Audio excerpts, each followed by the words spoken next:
That's who you voted for, Trump. No. You voted for hate. You voted for war. She's Canadian. This is exactly what happens when people become paranoid and see exactly what they want to see. Instead of thinking logically, they want to believe that everyone that has a different opinion is somehow an enemy. Just in case you are wondering, this is at Berkeley, California on April 15th, which resulted in violence between the right-wingers and the left-wingers. But even that is still an oversimplification, because there were still true classical liberals defending free speech there as well. The thing is that paranoia plays a big part in all these events. I'll talk more on my take of Berkeley as a whole later in this video. The so-called liberals that make up ANTIFA are not liberals. Far from it. They have no liberal views. They are socialists. And if you know socialism by now, it doesn't work and leads to the extreme form, communism, which is comparable to the political rights equivalent, National Socialism. Antifa and National Socialism are very similar. In order to give you a good example, I will be comparing Hitler's brown shirts to Antifa.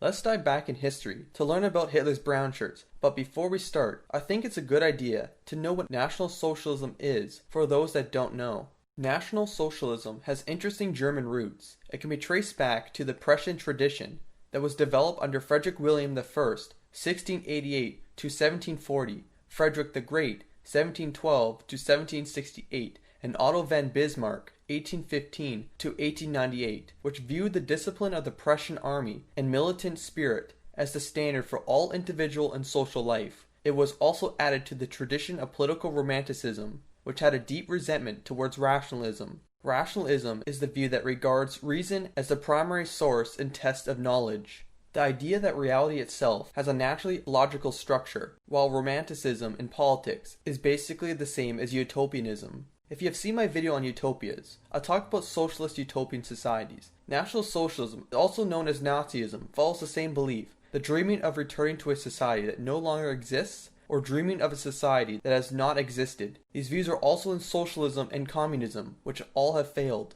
Now that I briefly talked about what National Socialism is, I will talk about the SA, or known as the brown shirts. I will start with the very founding of them, which leads us to the end of World War I. At the time of World War I, many German soldiers became members of the Freikorps ad hoc, a right-wing militia that used their groups to break up communist meetings, to prevent the possibility of a communist uprising. In 1920, the Nazi Party was newly founded, and that the state needed its own military group to protect the party members from troublemakers and their political opponents. Some of the Freikorps members joined the party to act as the Nazi Party's militia group. One prominent figure to join was a Bavarian army captain named Ernest Röhm. Originally the military group was called Ordnung Truppe, but they were reformed as the Sports and Gymnastics Division. On November 4th, 1921, the Nazi Party held a large meeting. This meeting attracted many demonstrators against Hitler and the Nazi Party, but thanks to the Sport and Gymnastics Division, these protests were prevented from disrupting this meeting. After this meeting, the Gymnastics Division became known as the Stormtroopers, also shortened to SA. Hitler's Stormtroopers wore a uniform of khaki brown shirts, brown trousers, brown belts. Basically, it was just easier to call them Hitler's brown shirts. The early SA was made up of beer hall brawlers, Jew haters, and anti-communists. These men were nationalists and did things on reaction.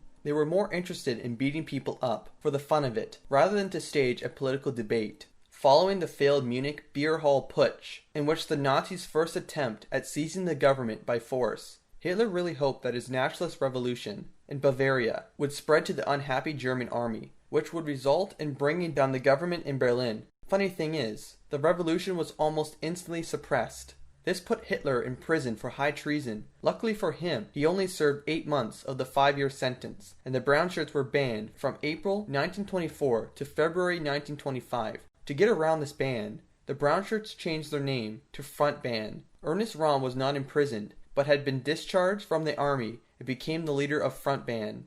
When Hitler was released from prison in 1925, Hitler went back about reviving and reforming the SA. He ordered new formation of units. He appointed a new commander, Franz Professor von Solomon, a former Freikorps officer. Hitler hoped that with Solomon, he could restrain and control the growing threat of the SA members wanting independence while Hitler was in prison. Hitler wanted a paramilitary that take control of the streets. He was worried about the SA becoming powerful and independent, that might in time want to seek control over the Nazi Party. In 1926, Hitler expresses these concerns in a letter to von Solomon, The formation of the SA does not follow a military standpoint, other than what is expedient to the party. Insofar as its members are trained physically, the emphasis should not be on military exercises, but sporting activity. Boxing and jiu-jitsu have always seemed more important to me than any bad semi-training in shooting. What we need are not 100 or 200 daring conspirators, but 100,000 fighters for our ideology. The work should be carried on not in secret, but in mighty mass processions. Not through daggers and poisons and pistols can the way be opened for National Socialism, but through the conquest of the streets. We have to teach Marxism that the future master of the streets is National Socialism, just as one day it will be the master of the state. Many of the ranks of the SA did not share the same views as Hitler. They believed that the SA was popular enough to be more of just a tool for the Nazi Party. That wasn't disloyalty to Hitler. It was just a difference of opinion about what the SA should be. The tensions between the SA and the Nazi Party did grow over time. Up until 1930, with the parliament election scheduled very soon, Hitler wanted to present himself as a legitimate politician. So to keep up that lie, he ordered the SA to hold off on attacks of communists, unionists, and Jews. This ticked off the radicals in the SA and sparked an internal revolt. In August of 1930, Walter Steins, a Berlin SA commander, gave Hitler a set of demands. The most notable demand was to make 3 parliament seats available to the SA members. While the demands were taking place, Stein's loyal SA members vandalized several party offices. But even still, Hitler refused Stein's demands and discharged Solomon for not predicting the revolt and not taking the proper actions. Hitler was confronted by his greatest fear, a fear of the SA overthrowing him. In order to combat this, Hitler assumed direct leadership of the organization. Hitler has no plans for him to run the SA, so Hitler looked for a person that could, one of his closest allies, Ernest Röhm. But that too did backfire, because Röhm had his own visions of the SA. He wanted to transform the violent group of street thugs into a citizens' army that could one day replace the German armed forces. A report was filed that contained evidence that Ernest Röhm was secretly plotting to overthrow the Nazis and to take power for himself and the SA. Hitler was notified of the upcoming threat and decided that he had no other option but to take action, and on June 30th, 1934, he did just that by enacting the Night of the Long Knives. Hitler ordered his elite SS, which were his personal bodyguards, to murder the organization's leaders. This included Ernest Röhm, and hundreds more were killed in that night. I've said a lot of information so far. I think it would be a good idea to make a quick summary. The SA began as the Nazi Party's security arm. The SA was comprised of mostly ex-soldiers and street brawlers looking for a fight. Their main job was to protect Nazi meetings and break up rival political meetings and harass them. In 1921, the SA started to take shape as a paramilitary group. They approved of recruiting and training programs, a brown-shirted uniform, military structure, and insignia. The SA continued to grow at a fast pace in the late 1920s and 1930s, but this led to a split in the opinion on how the SA should serve Hitler and the Nazi Party.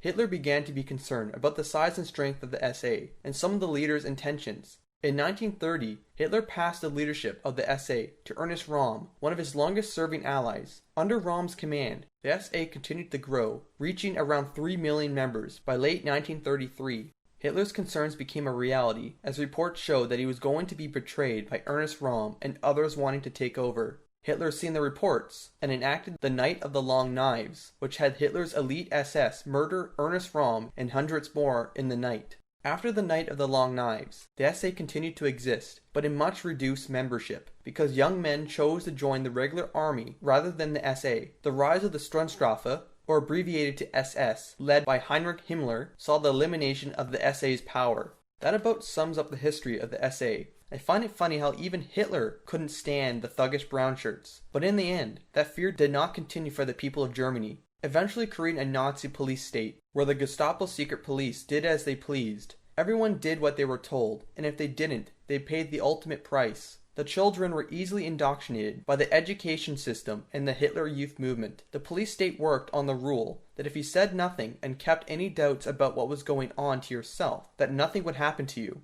The life of an average citizen in Germany was either say nothing or be punished. What kind of life was that? This leads me to ANTIFA and how they compare to Hitler's brown shirts. If we look at the brown shirts and ANTIFA side by side, it becomes pretty obvious on what they resemble. They are the very same. Both have a uniform, the brown shirts and the black shirts. Both have their own flag. Both are thugs that go around and harass their own opponents. Both are not afraid to hurt somebody for their cause. Both don't want any other opinion other than their own. Both want a police state. And most important is the fact that both the brown shirts and Antifa truly believe that they were the good guys. This is the most important comparison because in the end, Hitler believed all his actions were in the name of good. That is the thing. Believing in being the good guys can make people ignore all the negatives of the group. One of Antifa's main excuses for doing the things they do is because they think they are the good guys. And to that I say this, some of the worst people in history thought they were the good guys in the end. And they thought they could do anything they wanted because they are the good guys after all. Antifa checks all the boxes, and you could even argue that they are an exact reincarnation of the brown shirts. They even have the possibility of being worse than the brown shirts, because their history is currently still being written, and they can always get worse. Speaking of escalation, if we look at the second Berkeley event, we can see that Antifa became more violent, and most likely started the massive street battle. But at this event, both sides are not innocent. Even in the free speechers, there were some radical individuals that were itching to punch someone. There were even neo-Nazis supporting the free speechers. It is possible that some were pretending, but regardless, there were still violent people on both sides. The free speechers claim to have won the battle, but that is far from true. No one will ever win if all they are going to do is beat the hell out of each other. Violence is never the answer. People have to realize that this is far more serious than they think. It is not a game. It can only get worse and worse, to the point that both parties bring guns, and we have a massacre. It is like pushing a ball down a hill. It can only pick up more speed. This standoff between both groups reminds me of World War I, a war that happened because both sides wanted to fight and see the glory of battle. Some groups also wanted to see what automatic weapons could do, and as we know, World War I is one of the bloodiest battles in history. The reason I'm comparing World War I over World War II is because World War I was entirely avoidable, and it was the people's will to fight each other that caused it. So that means if a war breaks out between the free speechers and Antifa, then both of them are to blame. You never need an argument against the use of violence. You need an argument for it. Noam Chomsky. Now don't get me wrong, I am for freedom of speech, but I'm not for violence, period. We have to think about the people around us that have to experience watching such violence. We need to make some sort of peace treaty and agree to disagree. People on both sides may not want peace, but wanting is not as important as the fact that we need peace. We need people to stop hating one another and think about the betterment of society for everyone and for the children of the future so they don't have to deal with our mistakes. Now here's my question. Do you think there is going to be a third Berkeley event? How do you think it is going to play out? Because I can only hope it doesn't happen. Thanks for watching. If you like the content, like and subscribe, and I'll see you guys in the next video.